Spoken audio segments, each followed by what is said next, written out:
शुभप्रसंगी सनई हे मंगलवाद्य वाजवण्याची हजारो वर्षापासूनची परंपरा आहे. सनईशिवाय शुभ कार्य होतच नसे, परंतु अलीकडच्या काळात डीजे ऑर्केस्ट्राला अधिक पसंती दिली जात असल्याने सनईचे मंजूळ सूर हरवत चाललेले आहे. आजकाल लग्न कार्यामध्ये देखील सनई वाजवला जात नाही. पूर्वीपार चालत आलेली ही संस्कृती टिकवण्याकडे दुर्लक्ष होत चालले आहे.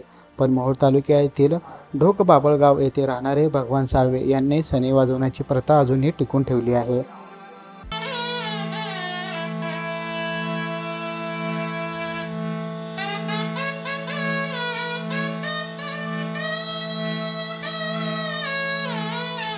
गंगा भगवान साळवे, मुक्काम पोस्ट ढोकबाबळगाव, तालुका मोहोळ, जिल्हा सोलापूर. मी काय सनई शिकत नव्हतो, वाजवत नव्हतो, काही नव्हतं. मग मी कॅनलवर कामाला जात होतो. कॅनलवर कामाला जात असताना कुरुलमध्ये माझी बहीण दिली. तिथे कुरुलची मारती आबानं कोणाला सनई शिकायचं असेल, कोणाला पैलवान व्हायचं असेल, कोणाला मजुरी करायची असेल, कोणाला भजन कीर्तन जी काय व्यवसाय करायचे असेल ती मी सगळा खर्च भरतो, तुम्ही तुमच्या परीने करा असं म्हणून मारती आबानं त्यांना तिथल्या गावच्या माणसाला रांकी लावलं. तिथे मी ऐकत बसल्यावर तिथली सगळी ऐकणारे शिकणारे जवळ घर असल्यामुळे ती गेली आणि मी आणि पांढरंग मास्तर कातवाडीचे दोघं थांबल्यावर मग मास्तरने विचारलं, हो तुम्ही कुठलं? ते ढोकबाबळगावचे. काय शिकाय नाद आहे काय? तर नाही. मग कोणाचं? तर भगवान साळवे जाय. बरं, त्यांची आमची ओळखच आहे म्हणजे. मग थोड्या दिवसानं ते मास्तर तिथलं शिक्षण संपवलं आणि मोहोळ आले बाजारला आमच्यातली जी त्यांची पाहुणी होती त्यांच्या गाठीभेटी झाल्यावर त्यांनी गावाकडे आणलं. गावाकडे आणल्यावर मग मास्तर आल्या तर सनई शिकायची. मग आमच्यातला एक माणूस आंड्रू शिंदे, त्यांची ओळख होती मास्तरची. ती म्हणजे मी खर्च भरतो, मास्तर शिकवा. 1-2 महिने अवधी लागेल म्हणून मास्तरने सांगितलं. काय असेल ती बघू म्हणले.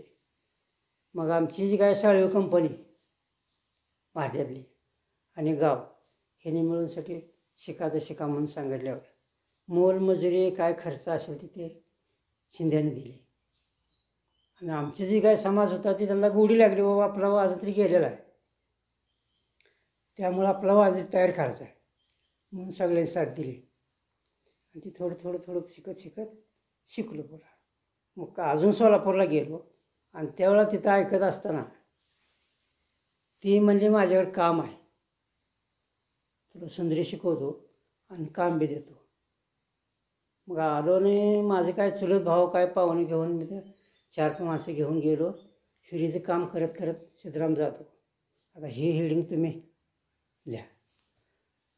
आणि त्यांच्याकडे मग ते काम करत सुंदरी शिकलो. मग ह्या घराण्याने सुंदरी शिकवली. तिथनं पुन्हा थोडं जमत आतापर्यंत वाजवतो याचं. आणि आमच्या गावामध्ये याला जत्रा मोठी आहे, याला जत्रा. त्यामुळं गावालाच सगळ्याला वाटलं की बाबा आपल्याला जत्रेला वाजरी पाहिजे म्हणूनसाठी गावाने सगळ्यांनी मिळून तयार केलं वाजवायला. आजही काही हाडाचे कलाकार सनई वाजवण्याची कला जिवंत ठेवली आहे.